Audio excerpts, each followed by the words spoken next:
Hi, I'm Amy Tomlinson and I'm a lecturer in clinical anatomy at Hull York Medical School, and I completed this project alongside my colleague Claire Killenbach, who is a reader in physiotherapy at the University of Hull. Thank you for taking an interest in our poster. We were interested in compassion for a number of reasons.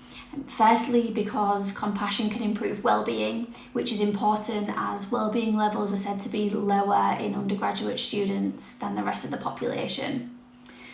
Compassion is also a core aspect of inclusive education and is highlighted in the Inclusive Education Framework that was published in 2023.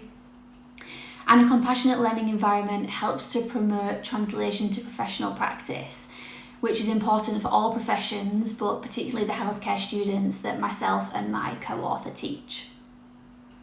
Exploring compassion through the voices of students was important to us, as this is what will help to facilitate meaningful change.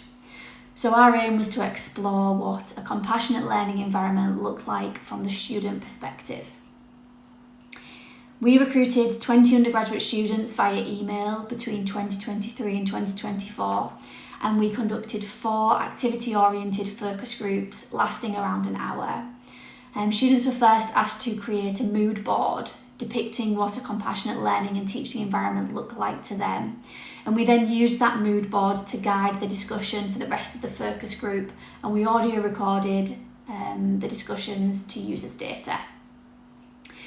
We identified 5 themes from that data that would aid understanding of what a compassionate learning environment looks like from the student perspective. The first theme is compassionate communication and building connections.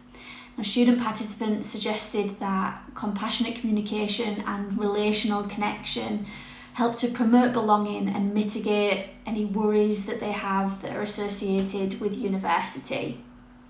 They specifically mentioned the importance of welcoming greetings, both in person and online, and having a network of people to talk to and feeling part of a community. Any lecturer efforts to facilitate this were seen as compassionate acts.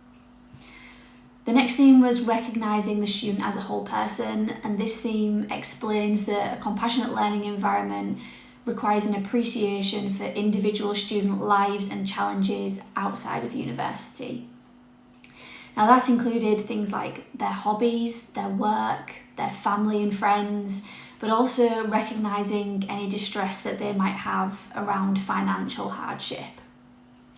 The next theme is cultivating compassion together, which highlights that students recognise the reciprocal nature of compassion and the importance of showing compassion to themselves and others.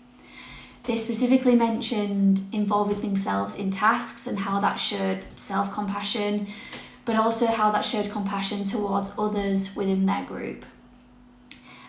They mentioned the importance of acting with positivity and respect, and also how it was important to acknowledge the ups and downs of university and the effect that this might have on themselves and others.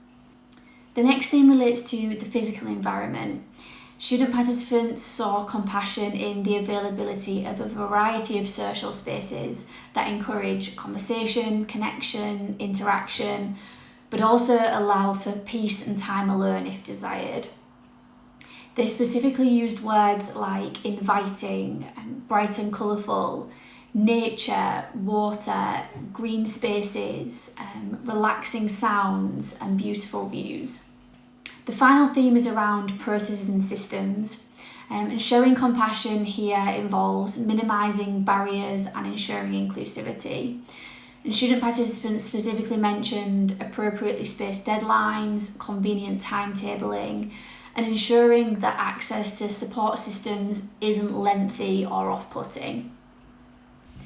There are a number of actionable points that can be taken straight from our findings, but we want to summarise with a reminder that compassionate learning and teaching extends far beyond the classroom activities facilitated by educators. By integrating compassionate practices institutionally, an environment can be created where students feel valued, supported, and empowered to succeed. If you'd like to know more about our project, please do reach out. Thank you.